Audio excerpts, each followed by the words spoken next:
नमस्कार, स्वागत है आपका न्यूज प्लस 21 में और मैं हूं आपके साथ में अविनाश चंद्रवंशी। और खबर है क्राइम की। जी हां, राजधानी पुलिस ने अवैध नशे के खिलाफ बड़ी कार्रवाई की है। पुलिस ने कल बुधवार को 364 किलोग्राम अवैध गांजा जब्त किया है।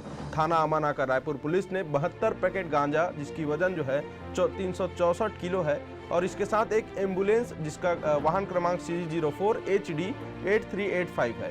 इस जब्त गांजे की कुल कीमत 36 लाख रुपए बताई जा रही है। पुलिस से मिली जानकारी के अनुसार मादक पदार्थ गांजा की तस्करी के लिए एम्बुलेंस का इस्तेमाल किया गया है।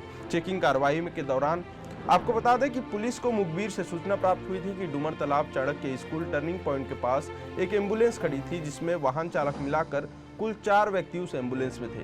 उस एम्बुलेंस में अवैध मादक पदार्थ गांजा रखा हुआ था। सूचना पर घेराबंदी कर रेड की कार्रवाई की गई और रेड की कार्रवाई करने के बाद जो है ये गांजा जब्त किया गया है। वहीं जैसे ही पुलिस रेड की कार्रवाई कर रही थी, उसी दौरान उस एम्बुलेंस में मौजूद 4 व्यक्ति में से 3 व्यक्ति जो है वहां से फरार हो गए। उसमें से एक व्यक्ति को पुलिस ने गिरफ्तार किया है। वाहन चालक से पूछताछ करने पर अपना नाम उसने सूरज खुटे बताया, जिसकी उम्र 22 साल है और वो डोंगिया भाटा थाना भटगांव जिला सारंगगढ़ बिलाईगढ़ का होना बताया है, तथा अपने भागे हुए साथी का नाम गोलू चंद्रा बताया और अन्य 2 साथी जो थे उनका नाम उन्हें मालूम नहीं होना बताया। वाहन को चेक करने पर उसमें 72 पैकेट ब्राउन कलर के रैपर में सील पैक मादक पदार्थ गांजा भरा हुआ था। इसके बाद पुलिस ने गांजे को जब्त कर वाहन को जब्त कर कार्रवाई की। लेकिन सवाल ये उठता है कि रायपुर पुलिस लगातार नशे के विरुद्ध कार्रवाई तो कर रही है, ज्यादातर मामलों में पुलिस केवल तस्कर को ही गिरफ्तार क्यों कर पाती है? थाना अमानाका अंतर्गत पुलिस को सूचना मिली कि थाने क्षेत्र में एक एम्बुलेंस खड़ी है और उस पर संदिग्ध चीज़ें हैं, गांजा हो सकता है। इस सूचना पर पुलिस की टीम रवाना हुई थाने की, उस घेराबंदी करके पकड़ा गया।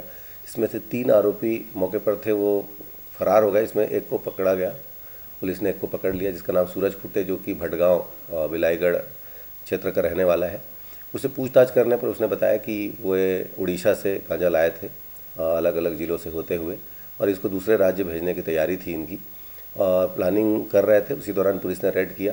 360.3 kg गांजा बरामद हुआ है। लगभग 36 लाख के आसपास का गांजा है।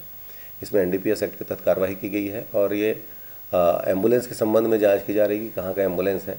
सभी तथ्यों पर पुलिस जांच कर रही है, उसके बाद इसमें कार्रवाई की जाएगी। वो जो 3 लोग भगे हैं उनकी भी हाँ, कुछ गोलू चंद्रा करके एक का नाम आया है और अन्य 2 के नाम भी उसने बताया है। उसकी तस्दीकी की जा रही है कि वही थे कि अन्य थे।